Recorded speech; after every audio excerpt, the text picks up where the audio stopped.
Je vous salue au nom de Jésus-Christ. C'est peut-être déjà la solution, alors priez. Tel est, chers amis, l'intitulé de cette vidéo. Nous tirons cet enseignement d'une parabole dans Exode 15, 22, 27.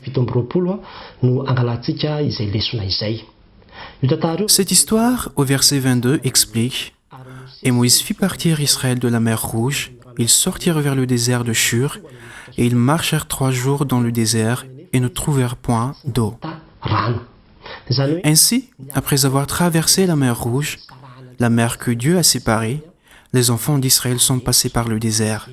Le désert est synonyme de terre sèche, aride. Le problème y est surtout l'absence d'eau. Alors que le peuple a marché depuis 3 jours, ils ont vraiment eu soif. Cependant, au verset 23, lorsque le peuple arrive à Mara, ils ne pouvaient boire les eaux de Mara car elles étaient amères. C'est-à-dire qu'ils sont arrivés à un endroit où ils ont trouvé de l'eau, ce qui devait paraître comme une solution, mais ils ne pouvaient pas la boire. Je ne sais pas si vous vous étiez déjà rendu en de tels endroits, par exemple à Marvoy. Il y a la rivière de Betibouk. L'eau de cette rivière est jaune, mais certaines personnes la boivent, tandis que toi, tu ne peux pas boire de cette eau. Non pas parce que l'eau n'est pas buvable, mais les enfants d'Israël n'ont pas pu la boire.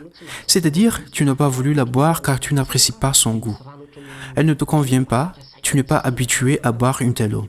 Ou quelquefois, dans les régions côtières, l'eau a un goût inhabituel, elle est comme salée.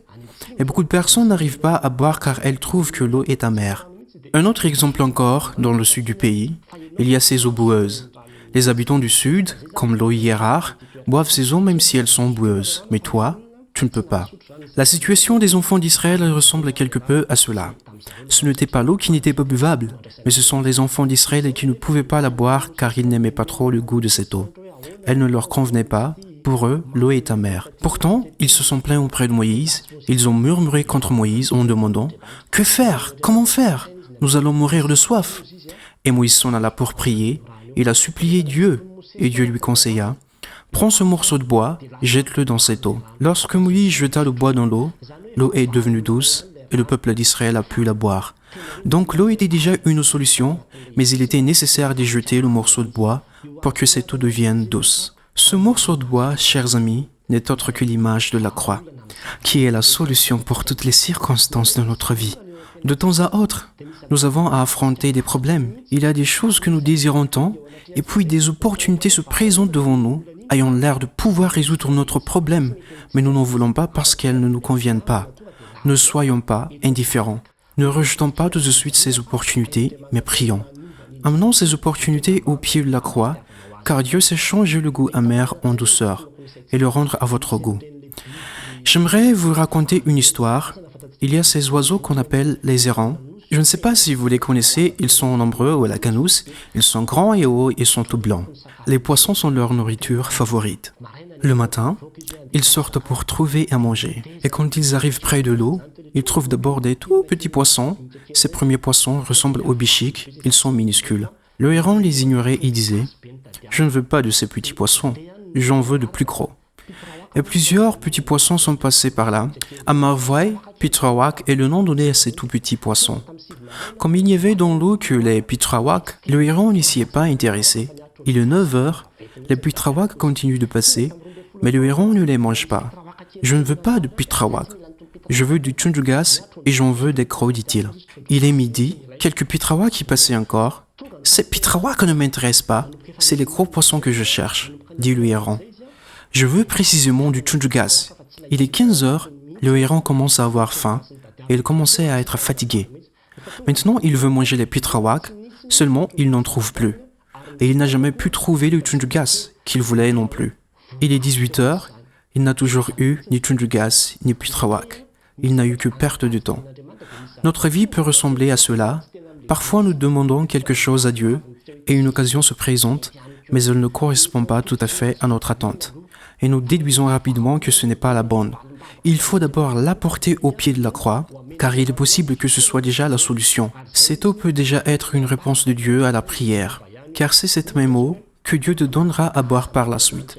Quand tu pries pour une chose, elle peut encore changer. Par exemple, tu demandes à Dieu de te donner un travail.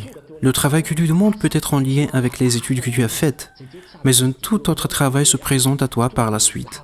Ce travail ne correspond pas tout à fait à ton diplôme et tu le refuses. Tu n'en veux pas. Il faut d'abord le porter en prière, car il est possible que ce soit la réponse de Dieu. Un autre exemple, tu pries pour pouvoir continuer tes études. Je veux étudier aux États-Unis, par exemple. Puis, une opportunité de bourse se présente à toi, une bourse pour étudier en Guinée ou en Afrique du Sud. Et tu dis non, je ne veux pas aller en Afrique, je veux aller qu'aux États-Unis. Et tu négliges la bourse en Afrique. Alors quelle peut être la réponse à tes prières? C'est peut-être la solution que Dieu te donne. D'abord, il faut prier pour cette réponse. Il en est de même quand une personne demande à Dieu de se marier. Il dit, Seigneur, je veux me marier à tel genre de personne. Et quelqu'un vient la demander en mariage, ou quelqu'un vient lui faire une déclaration d'amour. Et elle dit, non, ce n'est pas le genre de personne que je veux. Il ne me convient pas, je ne l'aime pas. D'abord, il faut prier, car tu ne peux pas savoir si ce n'est déjà la réponse de Dieu. Il faut avant tout prier, car il est possible que ce soit déjà la réponse de Dieu. Aussi, le peuple d'Israël, quand il a prié et a utilisé le bois, puis ayant bu l'eau et ayant avancé. Il est dit au verset 27 que le peuple d'Israël est arrivé jusqu'à Élim. À Élim se trouvaient 12 fontaines d'eau. Le peuple n'aurait pu arriver jusqu'à Élim s'ils n'avaient pas bu l'eau de Mara. Ils auraient pu mourir en chemin, mais ils sont finalement arrivés à la destination recherchée. Nous devons aussi faire pareil.